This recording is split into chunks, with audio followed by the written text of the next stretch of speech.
Hello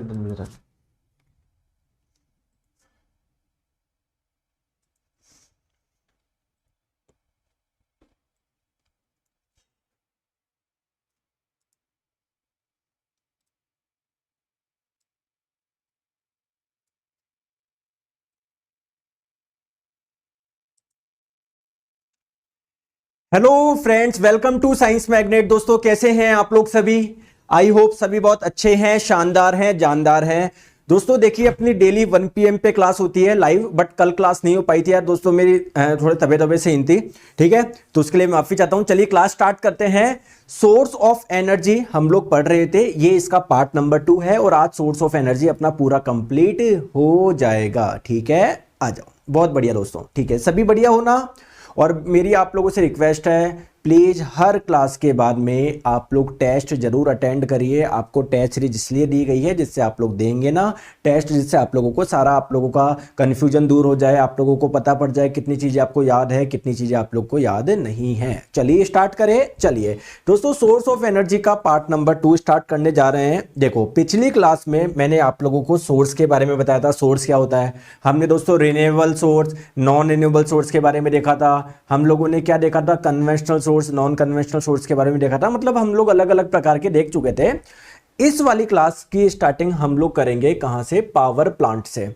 अब आप लोग बोलेंगे सर ये पावर प्लांट क्या होता है? दोस्तों पावर प्लांट आप लोगों का वो जगह है, वो आप लोगों का प्लांट है जहां से क्या बनती है, बिजली बनती है। जैसे अगर मैं आप लोगों को बोलूं कि यार वहां पर एक कार का प्लांट है, इसका मतलब वहां पर कार मैन्युफैक्चर होती है।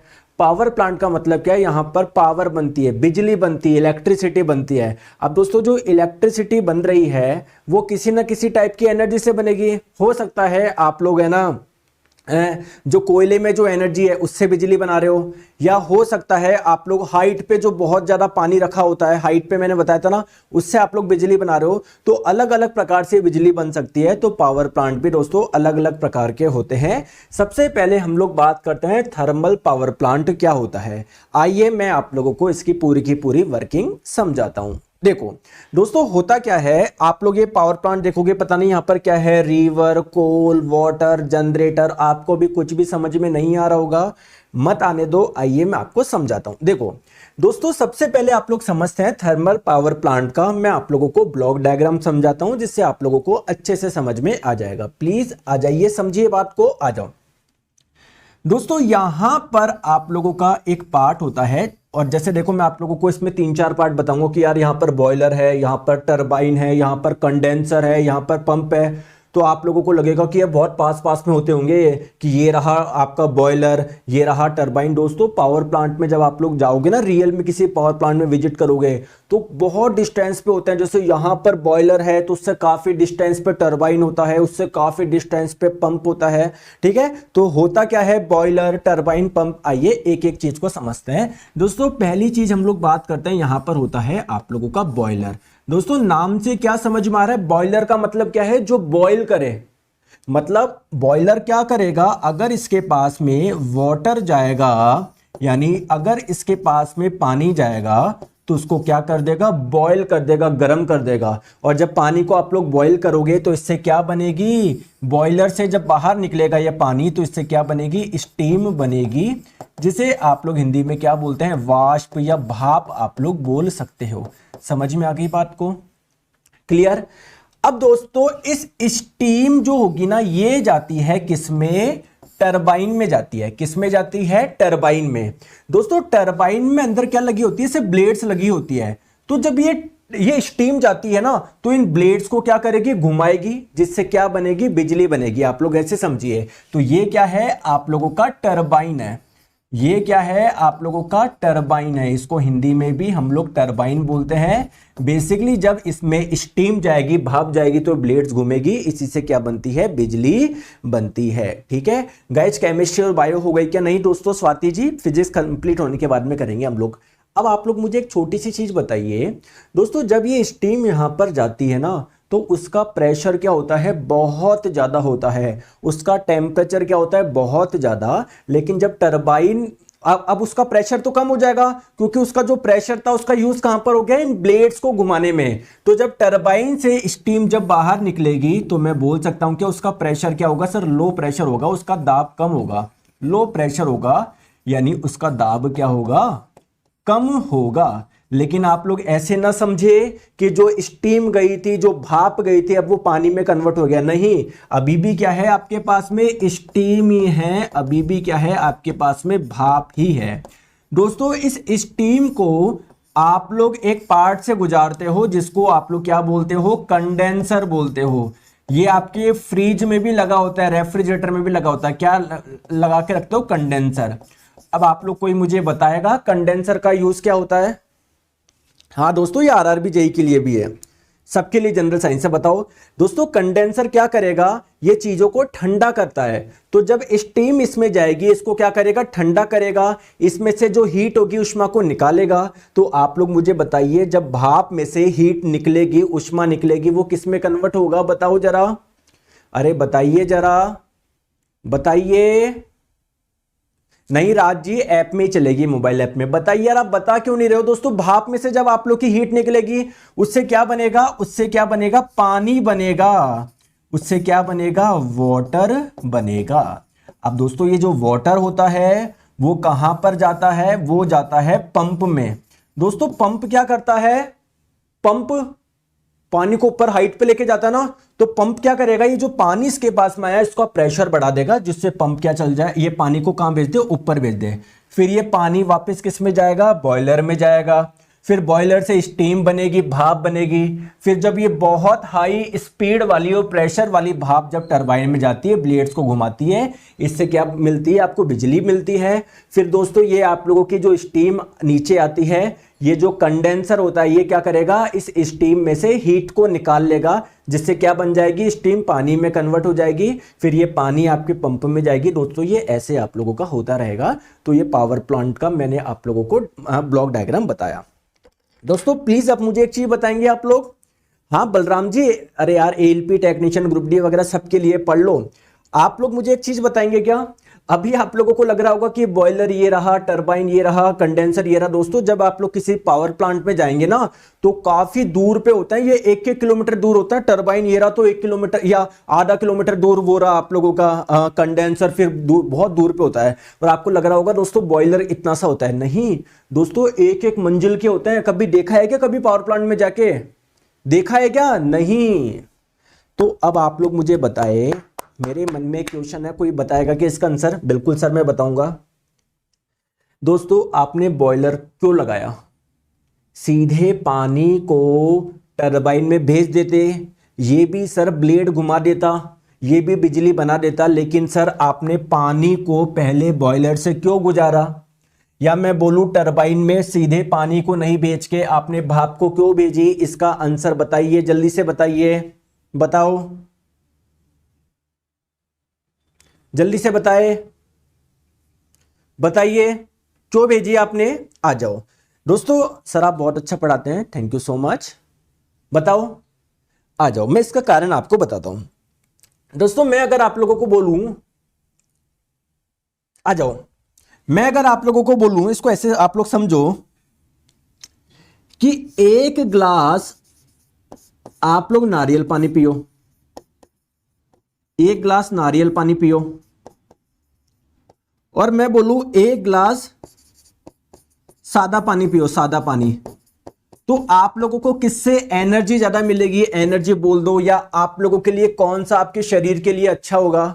तो दोस्तों नारियल पानी ज़्यादा अच्छा होगा, क्योंकि इसमें बहुत ज़्यादा मिनरल्स होते हैं, खनिज होते हैं। आपको पता है हमारी बॉडी में अलग अलग मिनरल अलग अलग कार्य करते हैं। जैसे कैल्शियम आपकी हड्डी को मजबूत करता है, सोडियम आपके लो ब्लड प्रेशर को कम नहीं होने देता। समझ में आ गए, अलग अलग न्यूट्रिएंट जो होते हैं, अलग अलग पोषक तत्व अलग अलग कार्य करते हैं, तो इसमें काफ़ी मात्रा में होते हैं। तो आप लोग बोलोगे कि सर जो नारियल पानी ना, 1 ग्लास नारियल पानी से हम लोगों को ज़्यादा फायदा होगा। सिमिलरली क्या होता है मेरे प्यारे दोस्तों, आप लोगों को मैं बहुत डिटेल में नहीं बता रहा, जब आप मैकेनिकल इंजीनियरिंग में पढ़ोगे ना, तो वहां पर एक चीज आता है क्लोज वर्क ओपन वर्क, है ना। नहीं समझ में आएगा क्योंकि आपने इंजीनियरिंग नहीं कर रखी, बट आप लोग समझिएगा 1 किलोग्राम पानी टरबाइन में जाने पर जितना बिजली बनाएगा, उससे कहीं ज्यादा बिजली 1 किलोग्राम भाप जाएगी ना, वो बनाएगी। तो हम लोग यहां पर पानी नहीं भेजेंगे क्योंकि उससे बिजली काफी कम बनेगी।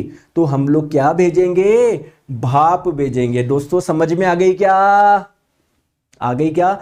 अरे सर समझ में आ गया, हम लोग भाप भेजेंगे। लेकिन दोस्तों आप लोग पानी को अगर भाप में कन्वर्ट करना चाहते हो तो उस पानी को गर्म भी तो करना पड़ेगा। तो गर्म करने के लिए किस किस का इस्तेमाल किया जाता है दोस्तों? आप लोग कोल का कर सकते हो, यानी कोयले का कर सकते हो। आप लोगों से बोला जाता है ना कोयले का इस्तेमाल किया जाता है बिजली बनाने में। कहां पर बिजली बनाने में दोस्तों? वो केवल पानी को भाप में कन्वर्ट करता है। तो उसके लिए आपको एनर्जी चाहिए ना, वो एनर्जी कहां से मिलेगी? कोल से मिलेगी आपको।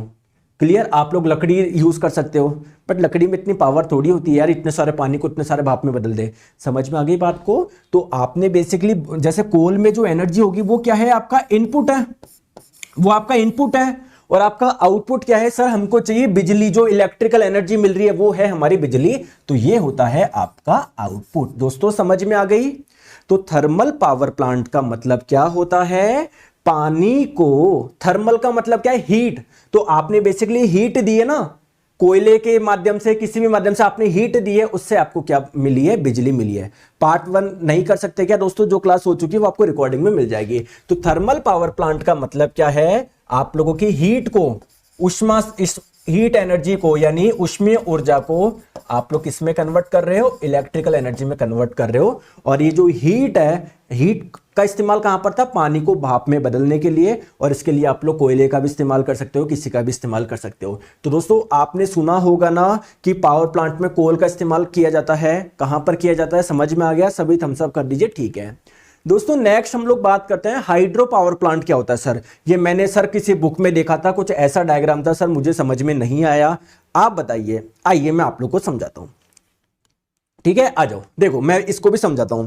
दोस्तों अब होता क्या है, देखो आप लोगों को पता है कि बिजली कैसे बनेगी।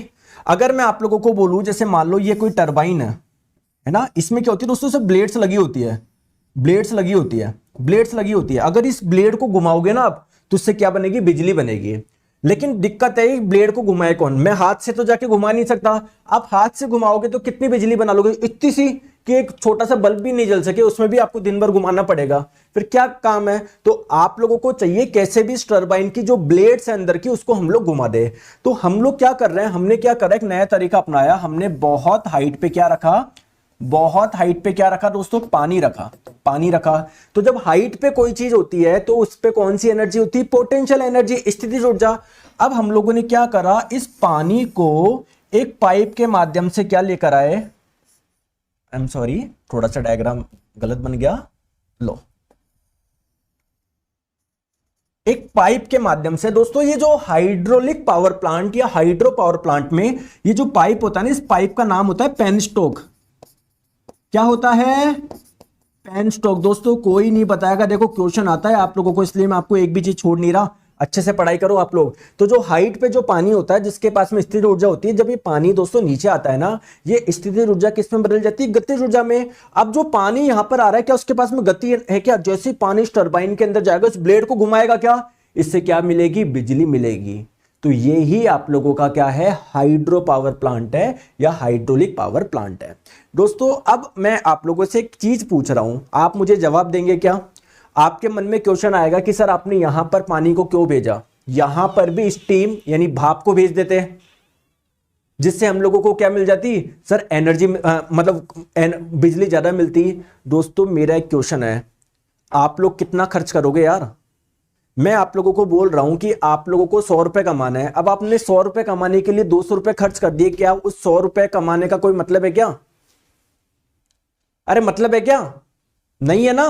तो प्यारे दोस्तों आप बिजली बनाने के लिए काम कर तो दिए यार, पानी को इतनी हाइट पे ले गए यार, उसके लिए आपको कितना वर्क करना पड़ा होगा पानी को हाइट पे ले जाने के लिए। अब पानी को भी लेके जा रहे हो, वहां पर जाके गर्म भी कर रहे हो, तो पता पड़ा इतनी बिजली नहीं बन रही। ठीक है, तो बिजली बन जाएगी यार, अपन आप हाइट पे लेके जा रहे हो यार, उससे बिजली बन जाएगी, कोई दिक्कत नहीं है, एनर्जी दे तो दी। हम पानी को गर्म क्यों कर रहे थे? वहां पर भी तो एनर्जी लग रही थी हमारी, तो इधर एनर्जी लगा तो दी, और कितनी एनर्जी लगाओगे आप? समझ में आ गया? ठीक है सर, ये दूसरा समझ में आ गया।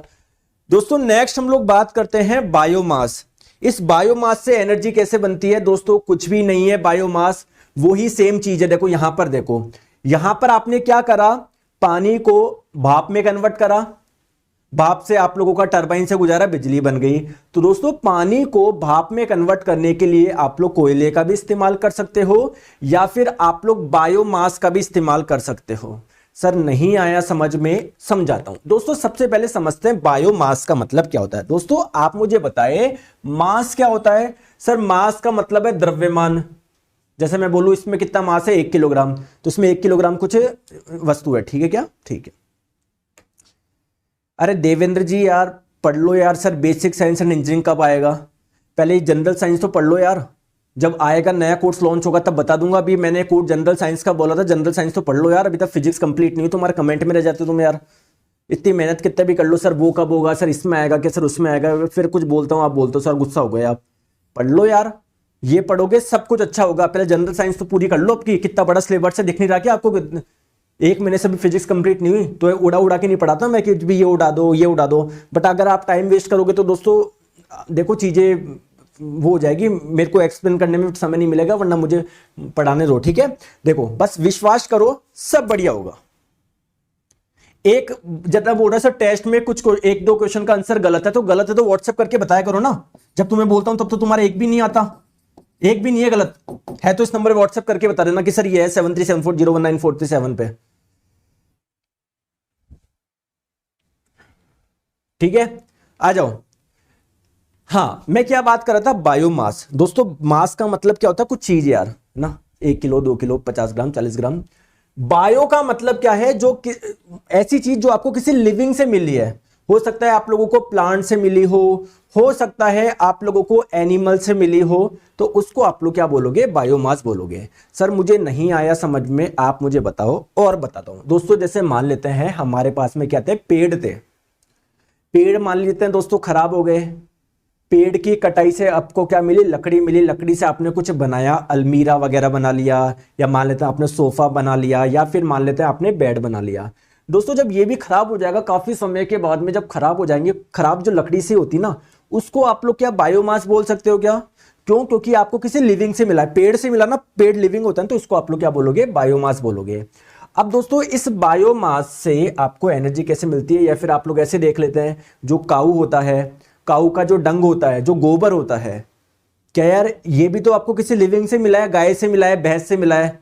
तो आप लोगों ने देखा होगा इसको सुखा के छाने बनाए जाते हैं। राजस्थान में छाने बोलते हैं, हो सकता है आपके शहर में कुछ अलग नाम से जानते हो, उपले, है ना? गोबर को ऐसे दीवार पे छाप देते हैं, समझ गए बात को? फिर उसको जलाते हो तो उससे एनर्जी मिलती है ना, खाना पकाने में इस्तेमाल करते हो। तो बस आप लोग क्या कर रहे हो, यहां पर बायोमास को जला के जो एनर्जी मिल रही है ना, उसका इस्तेमाल आप लोग क्या कर रहे हो? बिजली बनाने में कर रहे हो।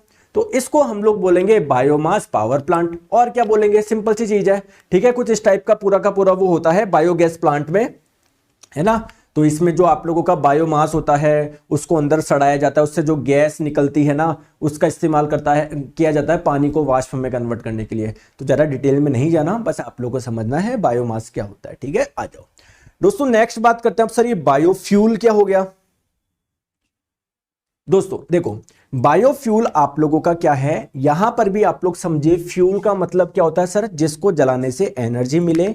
बायो का मतलब क्या है? जो आप लोगों को कहां से मिल रहा है? किसी लिविंग से मिल रहा है। दोस्तों आप लोगों ने सुना होगा बायो एथेनॉल, सुना है क्या? नहीं सुना? कोई बात नहीं, आइए मैं आप लोगों को बताता हूं। देखो होता क्या है, प्लीज मेरी बात को आपको ध्यान से समझो। मैं आप लोगों को बोलूं कि बायो एथेनॉल ये हम लोग किस में मिलाते हैं? पेट्रोल वगैरह में मिलाते हैं।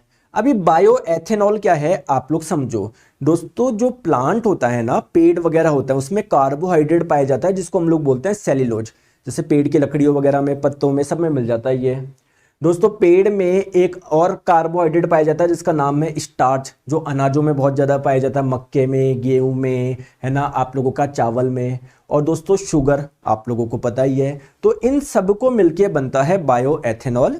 दोस्तों जब हम लोग इसको पेट्रोल में या किसी और में मिलाते हैं ना, तो ये क्या करता है? उसकी प्रॉपर्टीज को कई ज़्यादा इंप्रूव कर देता है, ठीक है? तो इसलिए हम लोग क्या मिलाते हैं इसको? पेट्रोल वगैरह में इसमें हम लोग मिलाते हैं। ये चीज आप लोग ध्यान रखिएगा। समझ में आ गई बात को? आ जाओ नेक्स्ट हम लोग बात करते हैं विंड एनर्जी।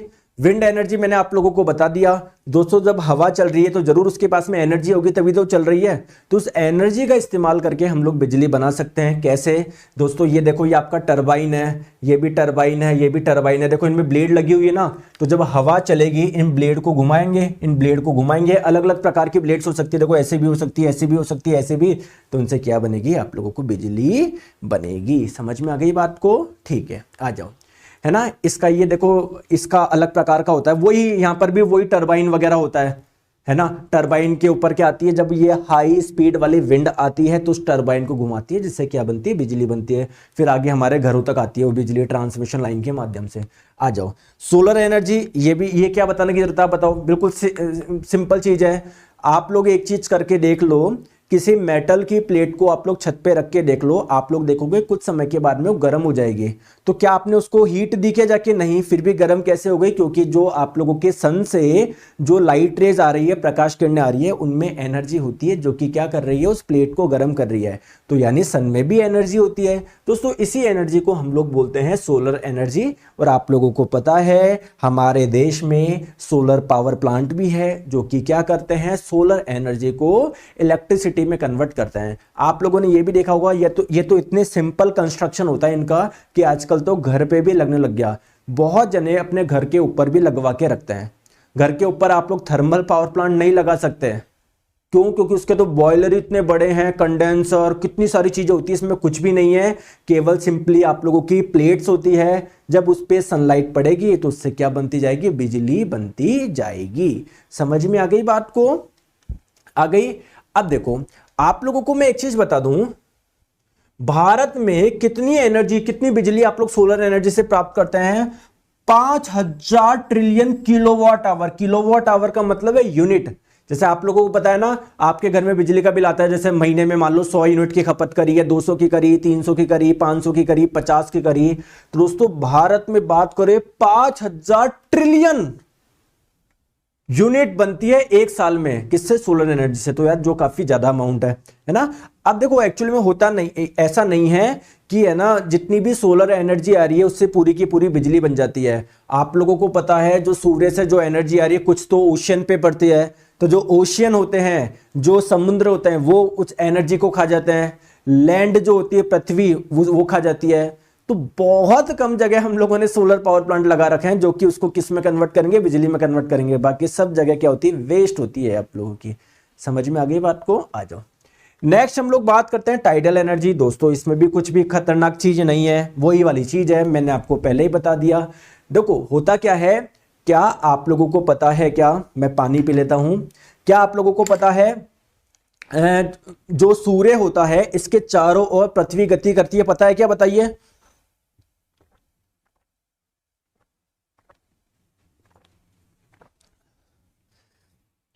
दोस्तों बताइए यार।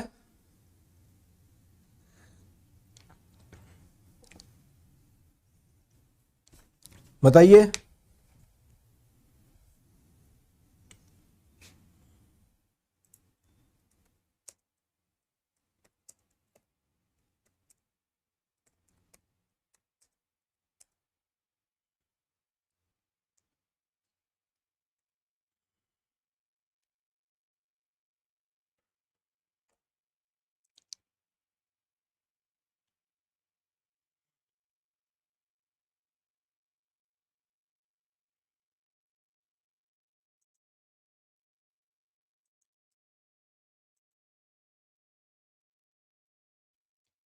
ठीक है, ठीक है दोस्तों, देखो होता क्या है, ये जो सूर्य है, सूर्य के चारों ओर पृथ्वी चक्कर लगाती है। जैसे मान लो इधर देखो, आपको सभी को पता है, सभी आप लोग बहुत अच्छे स्टूडेंट हो, ये सन है, सूर्य, सूर्य के चारों ओर पृथ्वी चक्कर लगाती है। और भी अलग अलग ग्रह है जो चक्कर लगाते हैं, अभी हम लोगों को उनसे मतलब नहीं है।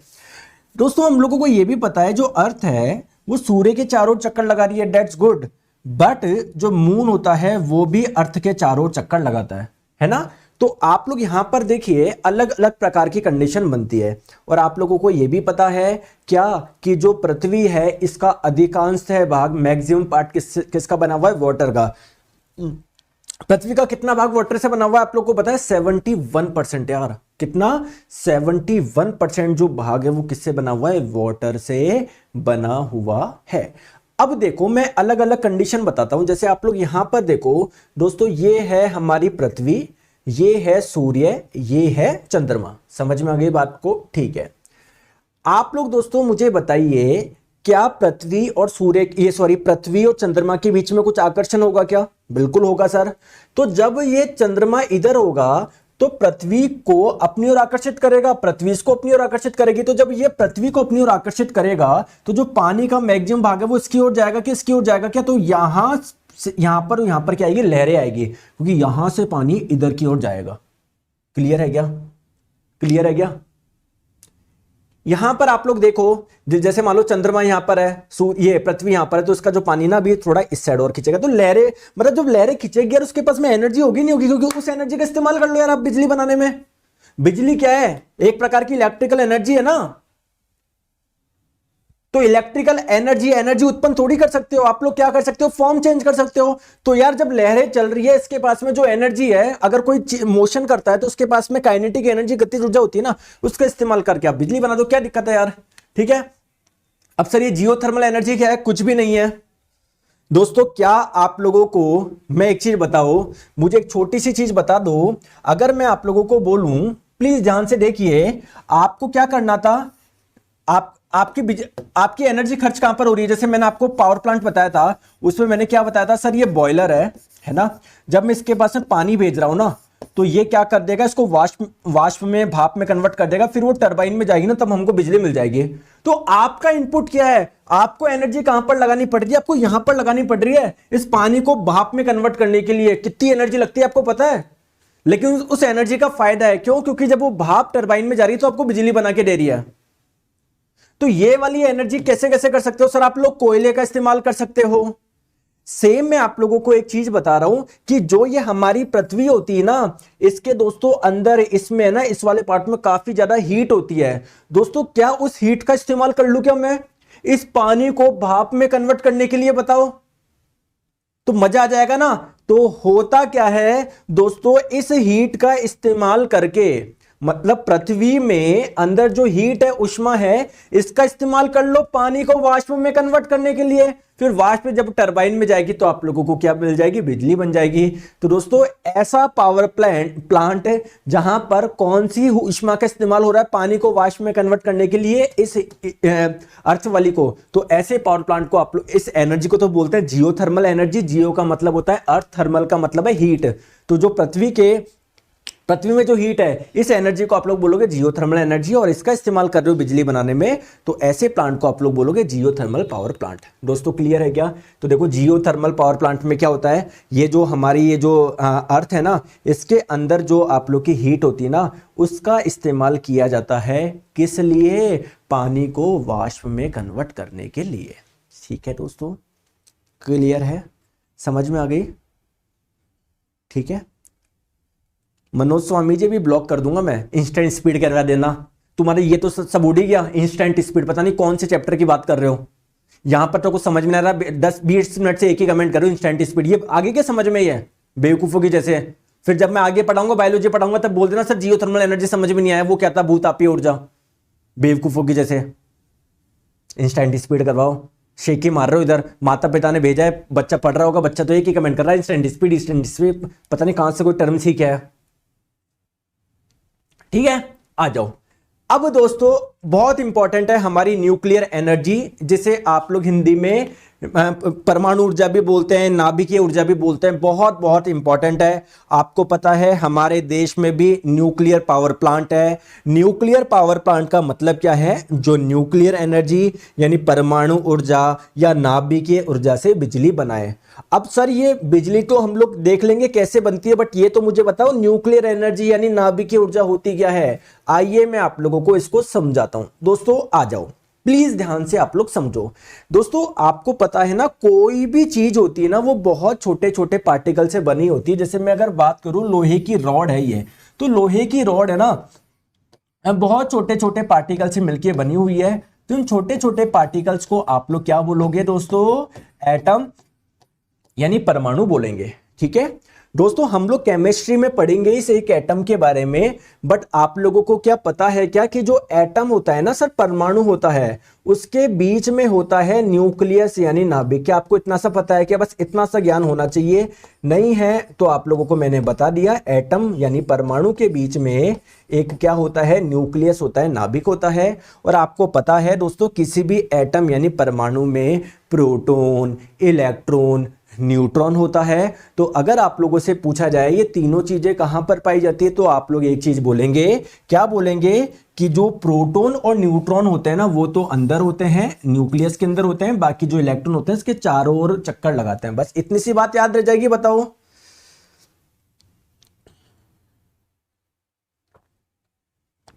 बताइए।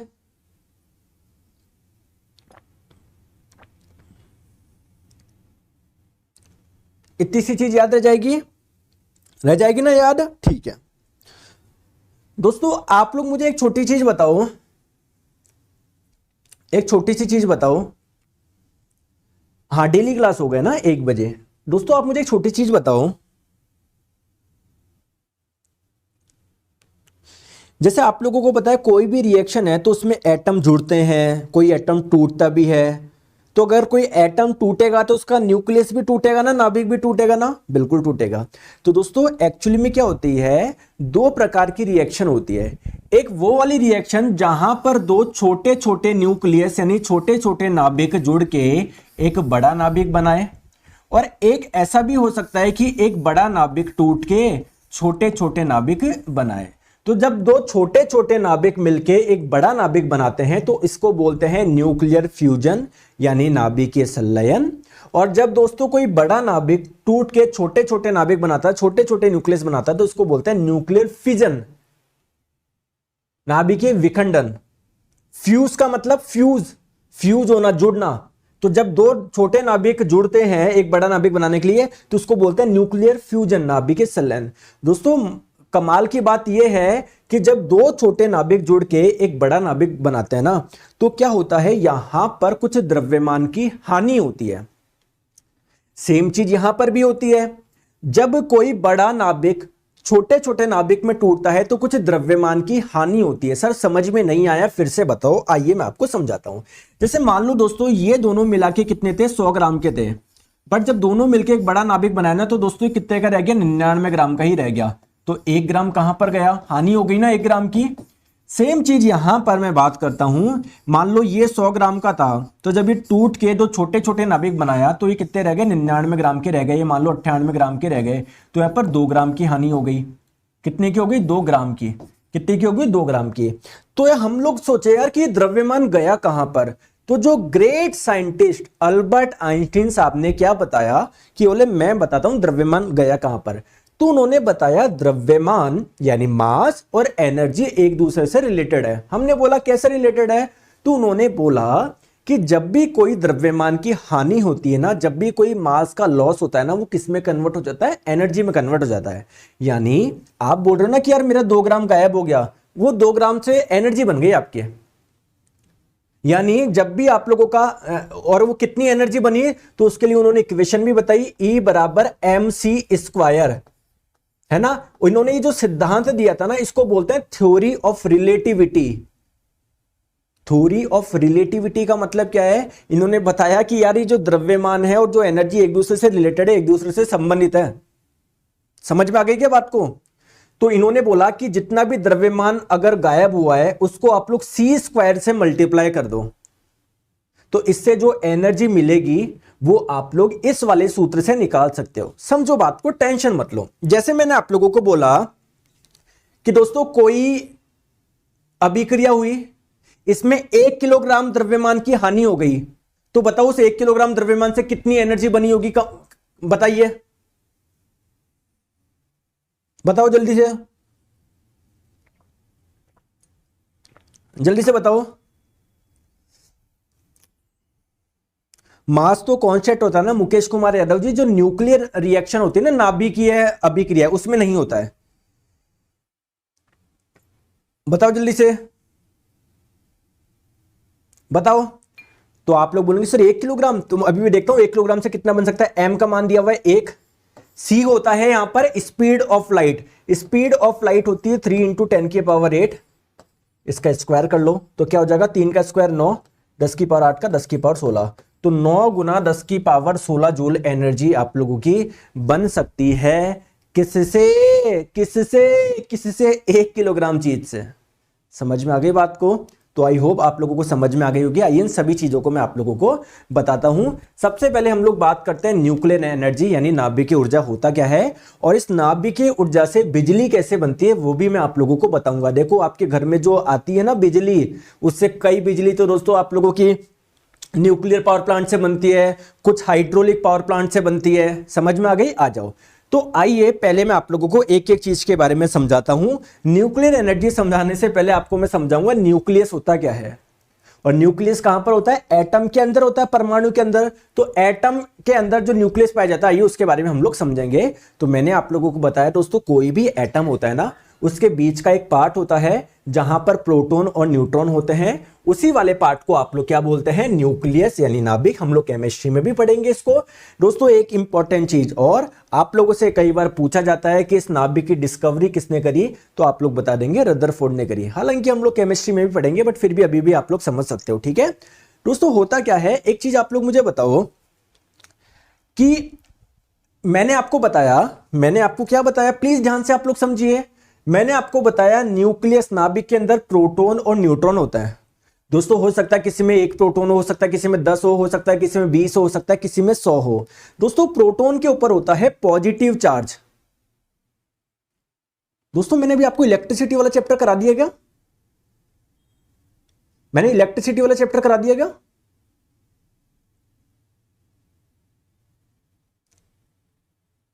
दो चैप्टर बचा यानी अपने फिजिक्स में, एक तो इलेक्ट्रिसिटी वाला और मेजरमेंट वाला।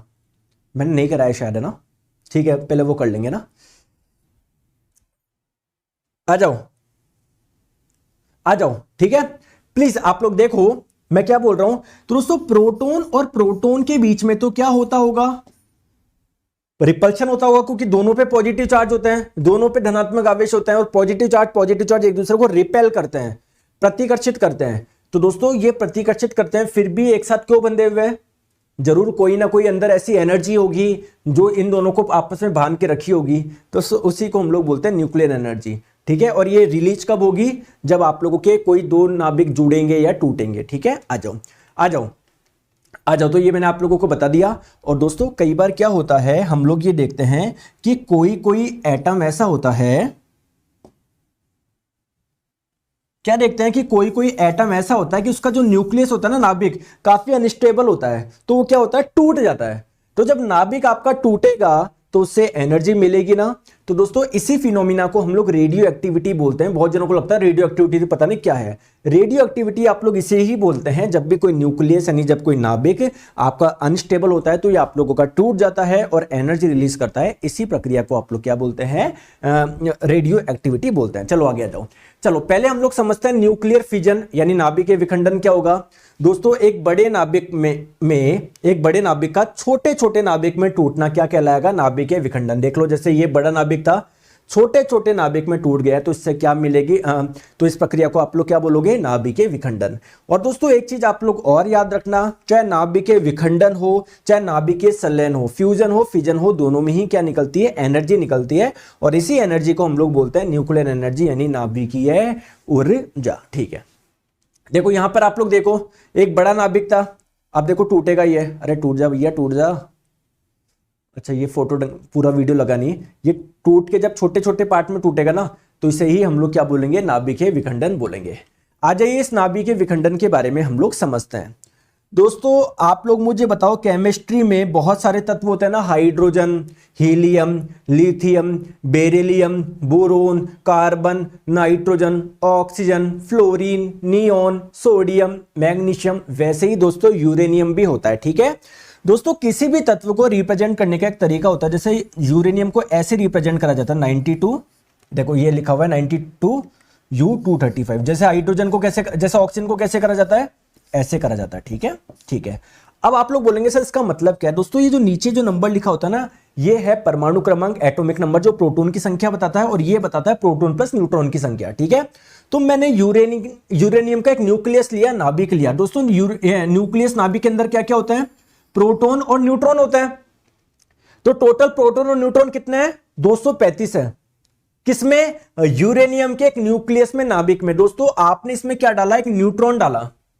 तो जब आपने इसमें एक न्यूट्रॉन डाला तो प्रोटॉन की संख्या कितनी रहेगी? प्रोटॉन तो पहले दोस्तों 92 थे, अभी भी 92 था, लेकिन प्रोटॉन प्लस न्यूट्रॉन की संख्या पहले 235 थी, अब कितनी हो जाएगी? 236, क्योंकि एक न्यूट्रॉन एक्स्ट्रा आ गया। तो अब आप लोग देख रहे हो जो न्यूक्लियस पहले ऐसा था, थोड़ा सा मोटा हो गया। दोस्तों न्यूक्लियस से मोटा होता है ना, ये काफी अनस्टेबल होता है। तो अनस्टेबल होकर ये छोटे छोटे न्यूक्लियस में टूट जाता है। तो छोटे छोटे न्यूक्लियस में टूट गया, और इससे क्या मिली? आपको एनर्जी मिली। इसे ही आप लोग बोलते हैं न्यूक्लियर एनर्जी, यानी नाभिकीय ऊर्जा। अभी इसी से हम लोग क्या बनाएंगे? बिजली बनाएंगे, टेंशन मत लो। और दोस्तों एक चीज आप लोग यहां पर नोट कर रहे होंगे, यूरेनियम के एक नाभिक को तोड़ने के लिए आपने क्या डाला? एक न्यूट्रॉन डाला। लेकिन न्यूट्रॉन ने इसको तो तोड़ा तो सही, साथ में 3 न्यूट्रॉन क्या कर दिए? और निकाल दिए। 3 न्यूट्रॉन और निकाल दिए। ठीक है क्या? समझ में आ गई? अभी कहानी बहुत इंटरेस्टिंग होगी, टेंशन मत लो। ठीक है, फिर से समझो मैं क्या बोलना चाह रहा हूं, फिर से आप लोग समझो। दोस्तों यूरेनियम का आपके पास में एक नाभिक था, आपने क्या डाला? इसमें एक न्यूट्रॉन डाला। यहां पर देखो, यूरेनियम का एक नाभिक था, आपने इसमें क्या डाला? एक न्यूट्रॉन डाला, जिससे अनस्टेबल हो गया, तो छोटे छोटे न्यूक्लियस में, नाभिक में टूट गया। अगर आप लोगों से पूछा जाए एग्जाम में कि यूरेनियम का जब नाभिक टूटता है तो 2 आपको नाभिक मिलते हैं ना, वो 2 नाभिक किसके किसके होते हैं? तो एक तो मिलता है आपको बेरियम का, और एक मिलता है क्रिप्टॉन का। याद रख लेना दोस्तों, बहुत इंपॉर्टेंट है। ठीक है, और आपने ये भी देखा कि जब ये बड़ा नाभिक 2 नाभिक में टूट रहा है तो साथ में आपको 3 न्यूट्रॉन और मिल रहे हैं। 3 न्यूट्रॉन और मिल रहा है। फिर मान लो ये एक न्यूट्रॉन किसी दूसरे नाभिक के पास में गया, फिर इसको तोड़ेगा, फिर इससे 3 निकलेंगे। फिर ये वाला न्यूट्रॉन इस पे गया, इस तोड़ेगा, 3 निकलेंगे। तो आप देख रहे हो काफी एक चैन बनती जाएगी, नहीं बनती जाएगी? अरे एक चैन बनती जाएगी, नहीं बनती जाएगी? अरे बोलो ना यार दोस्तों।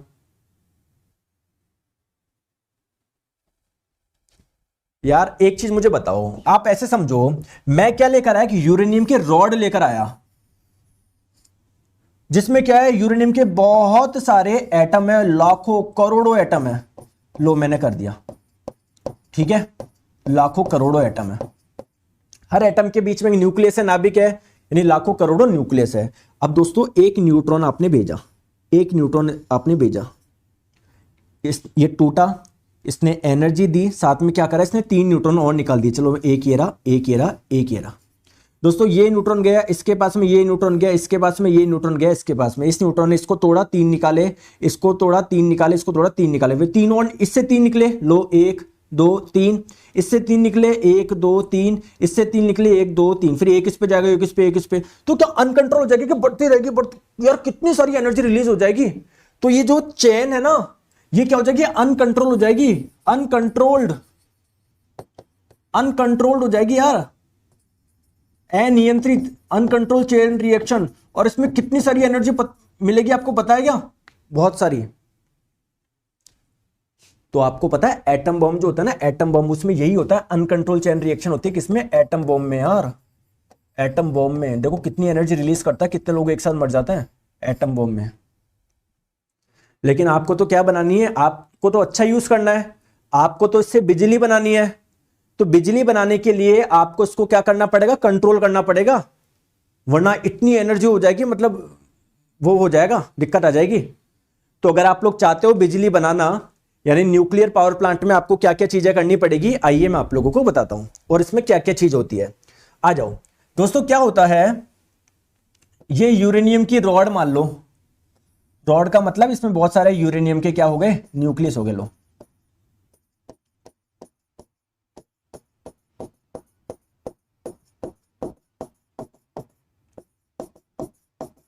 समझ गए बात को? दोस्तों एक न्यूट्रॉन गया,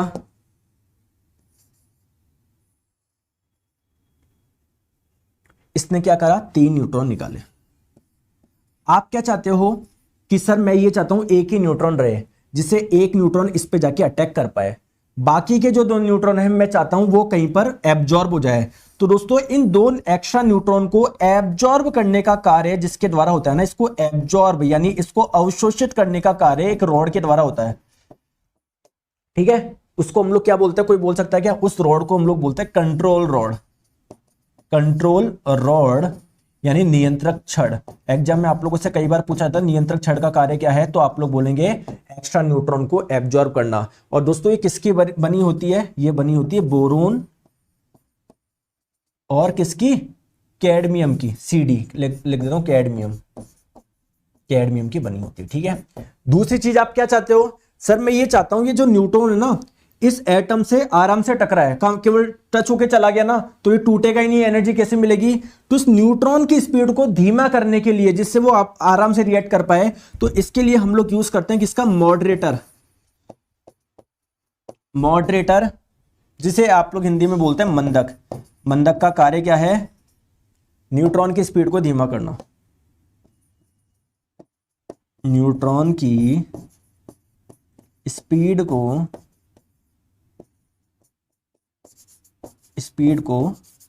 कम करना। अगर आप लोगों से पूछा जाए मॉडरेटर किससे बना सकते हैं, दोस्तों मॉडरेटर में आप लोग ग्रेफाइट की रॉड का यूज इस्तेमाल कर सकते हो।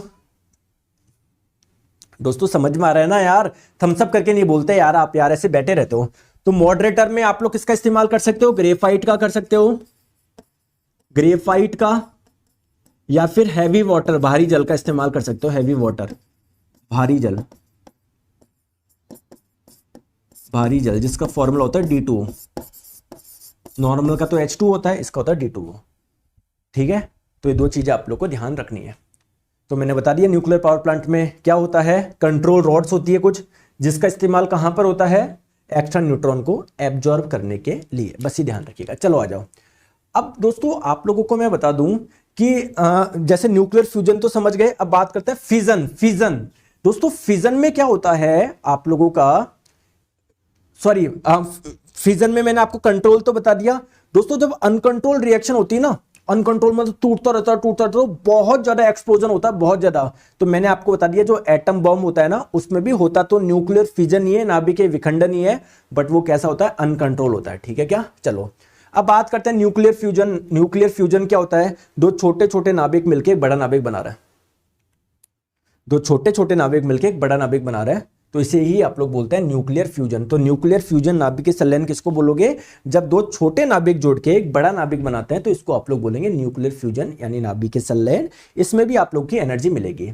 लेकिन दोस्तों आप मुझे एक चीज बताइए, ये वाली एनर्जी कहां पर हो पाएगी? रिएक्शन देखो, आप बेसिकली 2 न्यूक्लियस को पास पास में लेकर आ रहे हो। दोस्तों दोनों न्यूक्लियस में प्रोटॉन है, प्रोटॉन एक दूसरे को रिपेल करते हैं ना, तो फिर भी आप लोग रिपेल करते हैं, फिर भी कैसे जोड़ पा रहे हो? तो ये वाली जो रिएक्शन होती है ना काफी हाई टेम्परेचर पे हो सकती है केवल ये। जैसे सन में टेम्परेचर ज्यादा है तो वहां पर हो सकती है। और दोस्तों सन में जो एनर्जी आती है ना उसका कारण क्या है? वही है, वहां पर क्या होता है? हाइड्रोजन के 2 एटम मिलके, मैं इधर बनाता हूं, हाइड्रोजन के न्यूक्लियस, हाइड्रोजन के नाभिक जोड़ के एक बड़ा नाभिक बना लेता है। किसका बना लेते हैं? हीलियम का। और साथ में क्या करते हैं? एनर्जी रिलीज करते हैं। तो सन में इतनी एनर्जी होने का कारण क्या है? अगर आप लोगों से कोई पूछे सन में एनर्जी का कारण क्या है, तो आप लोग बोलेंगे न्यूक्लियर फ्यूजन यानी नाभिकीय संलयन। तो वहां पर क्या होता है? Nuclear fusion of hydrogen nuclei into helium, मतलब न्यूक्लियर ये हाइड्रोजन के जो नाभिक होता है जुड़ के हीलियम का क्या बना लेते हैं? नाभिक बना लेते हैं। दूसरी इंपॉर्टेंट चीज क्या है आप लोग ध्यान रखिएगा, इन इट्स कोर यानी जो सन का बिल्कुल अंदर वाला पार्ट है ना, कोर वाला पार्ट है, the sun fuses 500 million metric tons of hydrogen each second.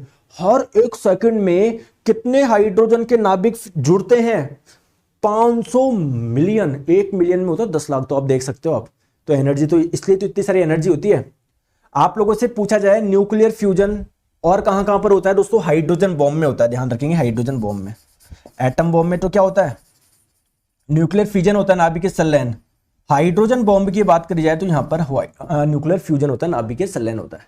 ठीक है, तो दोस्तों दोनों में डिफरेंस बताता हूं। न्यूक्लियर फिजन में विखंडन में क्या है? ये जो एक बड़ा नाभिक है वो छोटे छोटे नाभिक में टूट रहा है, जबकि न्यूक्लियर फ्यूजन नाभिकीय संलयन में क्या है? छोटे छोटे नाभिक जोड़ के एक बड़ा नाभिक बना रहा है। क्लियर है क्या? आ जाओ दोस्तों, ये एक चीज मैं और आप लोगों को बताता हूं। जैसे मान लो आपको मैं बताता हूं 3 टाइप की एनर्जी, जैसे फिजन, फ्यूजन तो मैंने आपको बता दिया। केमिकल में जैसे मान लीजिए किसी कार्बन को जला रहे हो या कुछ भी किसी भी चीज को जला रहे हो, तो मान लो कार्बन को आपने जलाया ऑक्सीजन के प्रेजेंट में तो कार्बन डाइऑक्साइड बना। यहाँ पर ऐसी रिएक्शन होती है, यहाँ पर मैंने बता दिया क्या होता है। फ्यूजन में मैंने बता दिया हाइड्रोजन हाइड्रोजन जुड़ के क्या होता है, हीलियम बनाता है। जो मेन चीज है बस आप लोग यहाँ पर देखो, ठीक है, प्लीज यहाँ पर देखो। जूल में बात करें पर केजी कितने जूल एनर्जी मिलेगी, तो अगर कोई केमिकल रिएक्शन की बात करें जहां पर कोई चीज जल रही है उससे एनर्जी मिल रही है, तो 1 किलोग्राम कोई चीज जलाओगे, मान लो कोल ही जलाओगे तो उससे लगभग इतनी एनर्जी मिलेगी। 1 किलोग्राम अगर आप लोग फिजन करवाओगे किसी का, जैसे मान लो आपने यूरेनियम लिया उसका विखंडन करवा रहे हो, तो आपको 2.1 इंटू 10 की पावर 12 मिलेगी। अगर आप लोग मान लो फ्यूजन करवा रहे हो तो उससे 3.4 इंटू 10 की पावर 14, यानी सबसे ज्यादा एनर्जी आपको किससे मिलती है, फ्यूजन से मिलती है, नाभिक के संलयन से मिलती है। क्लियर है क्या? ठीक है, तो दोस्तों थैंक यू सो मच, ये अपना चैप्टर पूरा कंप्लीट होता है। ठीक है, अब हम लोग पढ़ते हैं नेक्स्ट चैप्टर। दोस्तों एक काम करते हैं, देखो यार मैं आपको टू बी ऑनेस्ट बताऊं, अपना एक मेजरमेंट बचा इलेक्ट्रिसिटी, तो पहले मेजरमेंट कंप्लीट करा दो, बहुत छोटा सा चैप्टर है। कल एक काम करते हैं, कल मेजरमेंट करा देता हूं आपको, फिर आपका इलेक्ट्रिसिटी करा दूंगा, फिर फिजिक्स पूरी कंप्लीट हो जाएगी, देन अपन बायोलॉजी स्टार्ट करेंगे। ठीक है क्या? हाँ दोस्तों, रिकॉर्डेड मिल जाएगी, जो भी क्लास लाइव होती जा रही है वो आपको फिर रिकॉर्डेड में कन्वर्ट होती जाएगी। ठीक है, इनकेस अगर आप मिस भी करते हो तो आपको मिल जाएगी। ठीक है, लाइव पढ़ो रिकॉर्डेड पढ़ो, कैसे पढ़ो बस पढ़ लो, कोई फर्क नहीं पड़ता, आप लाइव पढ़ो रिकॉर्डेड पढ़ो, बस अच्छे से पढ़ो। मैं आपको जो भी चीज बता रहा हूं उसको आप लोग अच्छे से नोट करिए। ठीक है दोस्तों, थैंक यू सो मच, अपना ध्यान रखिए, बाय बाय।